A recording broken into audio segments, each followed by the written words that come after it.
Bismillahirrahmanirrahim. Assalamualaikum warahmatullahi wabarakatuh. Kita langsung khataman Quran dulu, ayat yang ke-25 surah An-Nisa. A'udzu billahi minasy syaithanir rajim. Wa man lam yastati' minkum tawlan an yankihal muhsanatil mu'minat فَمِمَّا مَلَكَتْ أَيْمَانُكُمْ مِنْ فَتَيَاتِكُمُ الْمُؤْمِنَاتِ وَاللَّهُ أَعْلَمُ بِإِيمَانِكُمْ بَعْضُكُمْ مِنْ بَعْضٍ فَانكِحُوهُنَّ بِإِذْنِ أَهْلِهِنَّ وآتوهن أجورهن بالمعروف محصنات غير مسافحات ولا متخذات أخدان فإذا أحسن فإن أتين بفاحشة فعليهن نصف ما على المحصنات من العذاب ذلك لمن خشي العنة منكم وأن تصبروا خير لكم والله غفور رحيم صدق الله العظيم. Alhamdulillah, pagi-pagi kita sudah ngatamin Quran bareng saudara-saudara nikmati Allah. Siap? Oke. Ada pertanyaan menarik dari Yusuf Mansur. Siapa sebenarnya Tuhan Anda?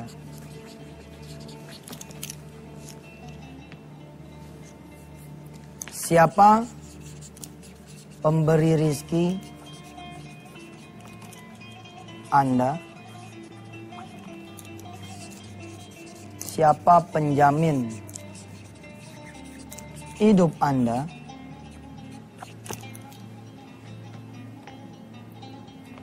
Kenalkah saudara dengan Tuhan Anda? Oke. Pertanyaannya sederhana. Ini ada juga di CD Kun Fayakun. Buat saudara-saudara yang berkenan membuat off airnya, membuat kemudian pertemuan-pertemuan dengan jamaah, dengan simpul dan lain-lain, saudara cukup mengorder ya CD Kun Fayakun. Ini CD cakep banget nih.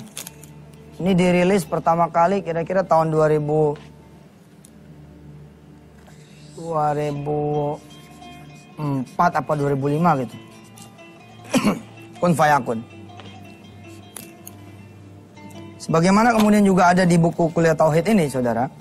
Pertanyaannya pertanyaan giringan sementara seperti ini. Bila mana saudara kemudian sakit, kemana kemudian saudara menuju? Ada yang bisa jawab?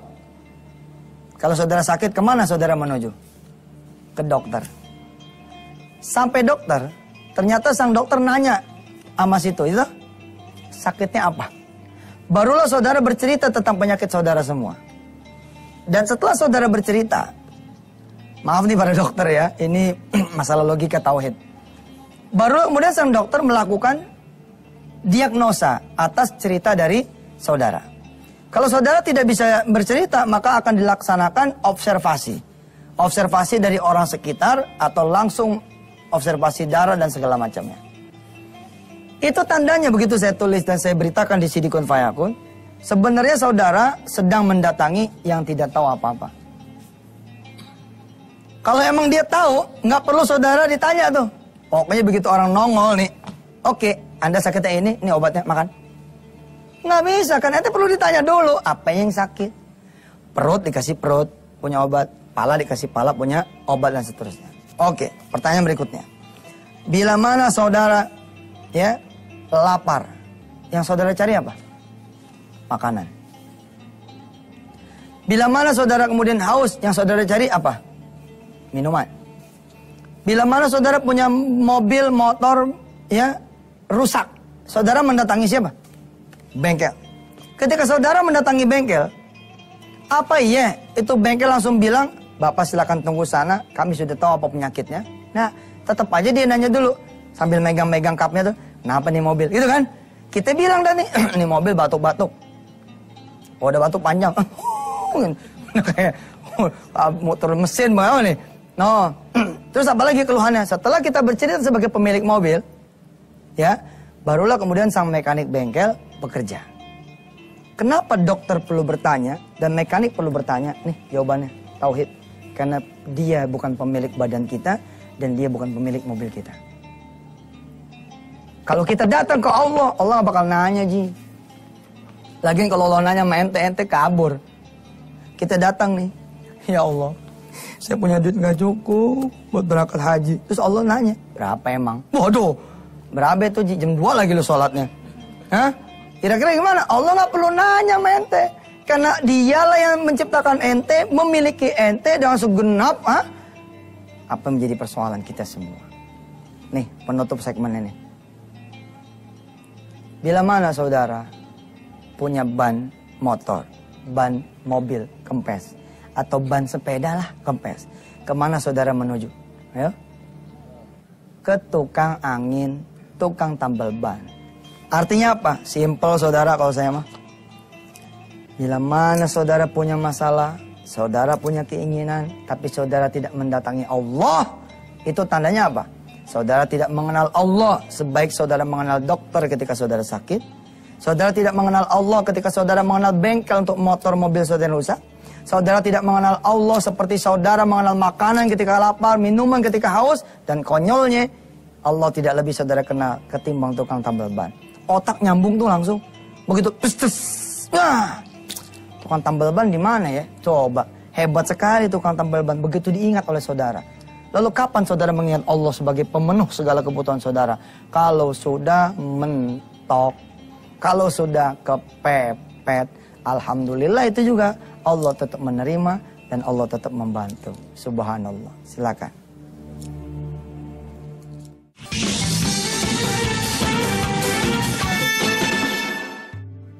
Waktu membuat film Kun Fayakun itu ada seorang sahabat ya datang, ya, Romi.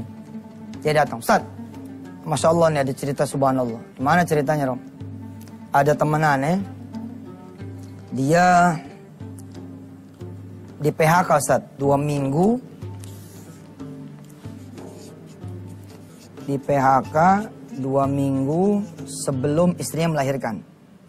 Ya, sebelum istrinya melahirkan. Kira-kira kalau ente jadi dia di PHK 2 minggu istri mau melahirkan, ente bakal jadi the winner atau jadi the loser?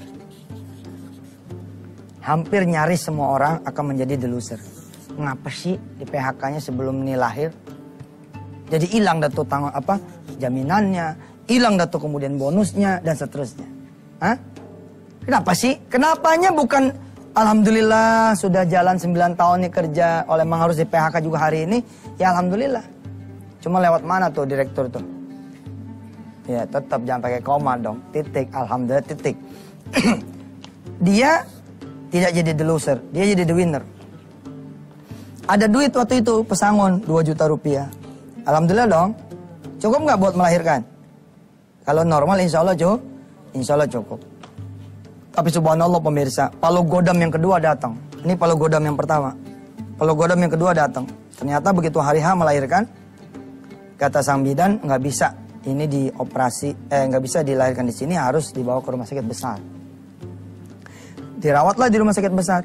Saya tidak sebut rumah sakit yang mana. Sampai sana, duit tinggal 1,6 juta.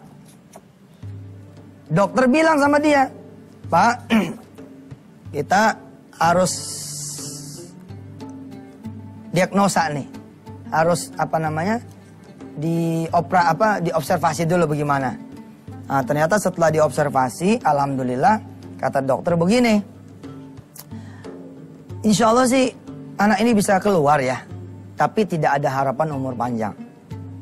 Bahkan ibunya pun kalau dia bukan pejuang bakalan terjadi salah satu atau kedua-duanya meninggal dunia. Subhanallah. Saya lupa penyakitnya apa, yang jelas itu ada 2 penyakit besar sekali yang kalau kemudian tidak Allah ikut campur mungkin benar-benar wassalam. Itu duit 1,6 nih, kan nggak cukup. Satu harinya itu, kalau tidak salah sekitar 1 juta beberapa gitu. Ini udah jelas nggak cukup nih 1,6. Teman saya itu cerita, Ustaz, duit dia yang 1,6 nih bagiin, Ustaz, dihabisin dia. Dia milih pertolongan Allah dah gitu. Terus kemudian dioperasi lah istrinya ini. Lahir nih anak. Lahir anak ini kira-kira 2,5 kilogram. Dan benar, jalan 3 hari anaknya tinggal 1,8 kilogram. Benerlah kata tuh dokter bahwa dalam tempo kira-kira kurang dari 10 hari anaknya bakal wassalam. Tapi dari mulai 2 minggu ini, 2 minggu sebelum melahirkan, alias setelah di PHK, ini orang tua nih berdua bawaannya minta ampun terus sama Allah. Minta ampun, kalau ada salah apa, minta ampun terus. Mikirnya, mana ya Allah supaya ini diampuni, minta tolong. Nah apalagi pada saat kemudian nemenin istrinya, Ustadz teman saya ini hebat sekali Ustadz, dia sholat malam gak putus, sholat duha, sholat berjamaah dan seterusnya Ustadz. Sampai kemudian ada keanehan Ustadz, bukannya makin down, tapi hari keempat, 5, 6, 7 terus lama-lama naik. Lalu dokter bilang, Pak, bayi Anda sudah bisa dibawa pulang. Subhanallah. Artinya apa? Artinya bayinya hidup loh. Bayi Bapak bisa dibawa pulang, Bapak rawat jalan saja. Dan itu kira-kira di hari ke-27. Barulah teman saya itu Ustadz, kata si pembawa cerita, ingat bahwa dia belum sempat bikin surat miskin.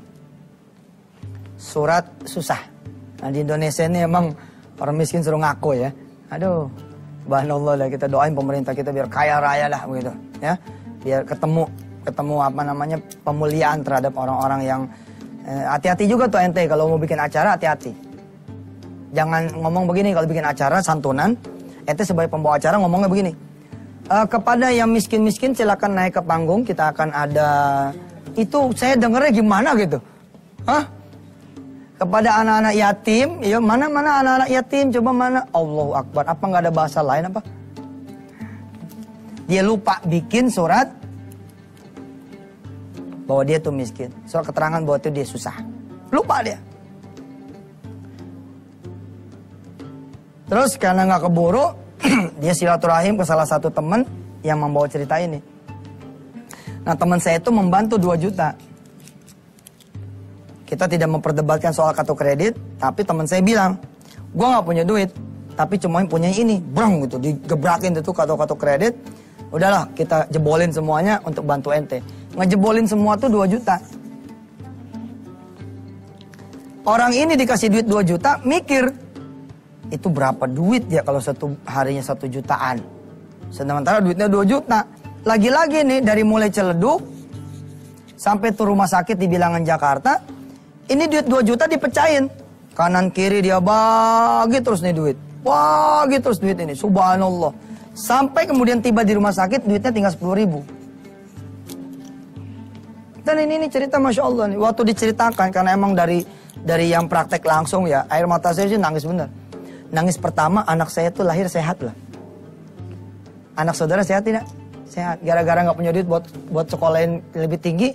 Ente malah merasa jadi orang yang nista, jadi orang yang sedih. Padahal anak ente sehat dibanding anak ini. Saya bersyukur sekali anak saya tuh lahir dalam keadaan normal apa gitu loh. Maka ketika dengar ini anak lahir dengan apa, dengan penyakit ini, penyakit itu, Allah saya bilang bersyukur sekali. Nah datang ke rumah sakit duitnya tinggal 10.000. Dia masuk masjid pemirsa. Di masjid ini dia nangis, betul-betul nangis. Dia berdoa kepada Allah, berdoa, sampailah kemudian yang mau lewat ini lewat. Jadi kita biarin dulu yang lewat, silakan.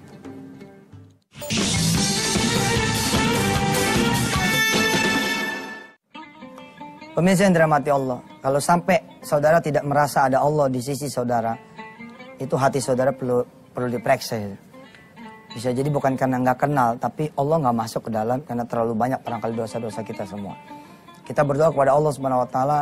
Begitu kita susah cibret, kayak saya ingetin tadi di awal. Kita kayak ban kempes, langsung inget ke tukang tambal ban. Kita kayak sakit, inget ke dokter. Kita kayak kemudian lapar, inget ke nasi. Kita kayak haus, inget ke minum. Jadi begitu kita kaya miskin, susah, senang. Dapat bonus, hilang bonus. Dapat duit, hilang duit. Oke?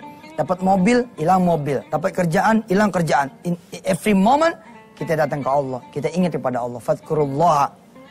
Ya, dzikran katsiran. Ingatlah Allah sebanyak-banyaknya. Malah di tempat yang lain Allah bilang, ya qiyaman wa qu'udan wa ala junubihim.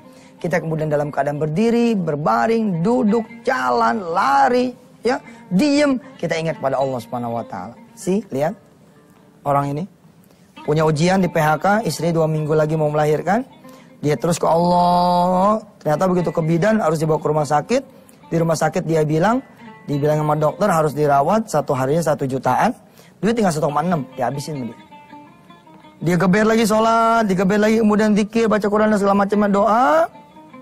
Dan dia bersyukur pada Allah. Saat itu saya dengar dari telinga kawan saya Romi itu bahwa dia bersyukur, inilah keuntungan beliau di PHK. Beliau bisa nemenin istrinya. Luar biasa kan? Luar biasa loh. Orang bisa bersyukur di saat susah. Subhanallah. Tiba kemudian hari 27 disuruh pulang. Udah bisa dibawa pulang kata bayinya. Ada keajaiban Allah, anaknya kemudian sembuh. Paling tidak boleh dibawa pulang, itu namanya panjang umur. Nah, mulailah dia mencari duit. Dia datanglah ke teman, dapat 2 juta. 2 juta ini dibagiin juga. Tinggal sisa 10.000. Di masjid dia berdoa. Doanya itu didengar oleh seorang ibu. Apa dia punya doa? Ya Allah, kalau ada orang kaya di rumah sakit ini yang bisa nebusin anak saya, maka biarlah anak itu menjadi anaknya. Ini ya, biasalah ini di orang susah tuh begitu. Artinya ada kalimat-kalimat seperti ini. Subhanallah. Ibu-ibu tuh datang. Pak, assalamualaikum, salam. Bapak nih orang yang saya cari. Kenapa, Bu?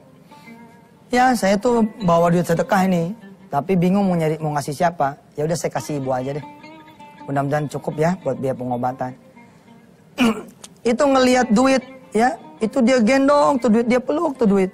Sampai lupa berterima kasih sama nih ibu. Lupa berterima kasih sama nih ibu. Begitu ingat belum terima kasih, dia kejar nih si ibu ini. Dia kejar si ibu ini keluar dari masjid. Dicari ke lapangan parkir apa, nggak ada si ibu ini. Dan dia baru sadar kalau duit itu ditinggal di masjid. Begitu balik lagi, udah setengah nggak percaya kalau duit itu bakalan masih ada, ternyata masih ada duit itu. Digendong lagi tuh duit, dia bawa kemudian ke administrasi. Tapi sayangnya udah sore. Kata administrasi, besok aja Pak. Ya, besok aja karena dokternya udah pada pulang. Kita mesti nyocokin ini, nyocokin itu, begitu kira-kira. Apa katanya orang dengan pedenya bilang, Pak kalau besok saya nggak tahu apakah duit ini cukup apa enggak. Sekarang aja masih belum tahu duit ini cukup apa enggak. Kan besok pasti ada nambahnya lagi. Oh enggak, kalau besok mah udah nggak bakal nambah lagi. Nggak Pak, tolong dihitung sekarang dah. Akhirnya si administrasi ini lobby sini, kemudian muncul angkanya. Berapa coba angkanya? 27 juta rupiah. Kantong plastik isi duit itu dikasih tuh. Seperti saya ngasih sama bidan tuh kemarin. Nih, hitung berapa. Ini kejadian sama dia. 27 juta tuh dihitung di kantong plastik. Mudah-mudahan cukup, Bu. Nggak tahu ini duitnya berapa. Tahu nggak berapa duitnya? Pas 27 juta rupiah. Nih, Allah kalau udah menolong ente tuh. Ayolah, apa sih yang menjadi masalah? Penuhin yang wajib, hidupin yang sunnah. Ayo. Zuhur bagaimana? Asarnya bagaimana? Maghrib bagaimana? Kalau sekarang ini saudara lagi tenang-tenang aja, justru harus lebih terima kasih lagi sama Allah. Lagi sehat, belum pernah kanker, belum pernah gagal ginjal, belum pernah jantung, belum pernah tulang pengeromosan, dan segala macam. Makin lagi kita kemudian menuju kepada Allah Subhanahu wa Ta'ala. Baik pemirsa, kita berdoa kepada Allah Subhanahu wa Ta'ala. Mudah-mudahan jangan lewat pintu kesusahan lah kita mengenal Allah, ya nggak? Betapapun kalau boleh memilih, kita memilih mengenal Allah lewat pintu syukur. Lewat pintu kekayaan, kesenangan, kebercukupan, ketenangan, dan terlindung dari segala macam bahaya. Dari sisi itu kita mengenal Allah. Amin, amin ya Allah Rabbal Alamin. Bismillahirrahmanirrahim. Ya Allah ya Rahman Rahim, mudah-mudahan Kau mengenalkan diri kami ya Allah. Baik dikala kami susah maupun dikala kami senang. Ya mudah-mudahan kami menjadi orang bersyukur di keadaan apapun kami ya Allah. Ya Allah ya Rahman Rahim, jangan tinggalkan kami. Bahkan ketika kami melupakan-Mu ya Allah, jangan tinggalin kami. Dan dekatkan diri kami kepadamu ya Allah. Sampai kemudian ajal menjemput kami, anak-anak turunan kami, orang tua kami. Jaga kami ya Allah, jaga iman kami, jaga tauhid kami. Dengan memberikan ilmu terus pada kami. Terima kasih. Kau telah menghadirkan Antv ini untuk kami. Mudah-mudahan ini barokah buat semuanya. Wassalamualaikum warahmatullahi wabarakatuh. Sampai ketemu lagi pemirsa. Wassalamualaikum warahmatullahi wabarakatuh.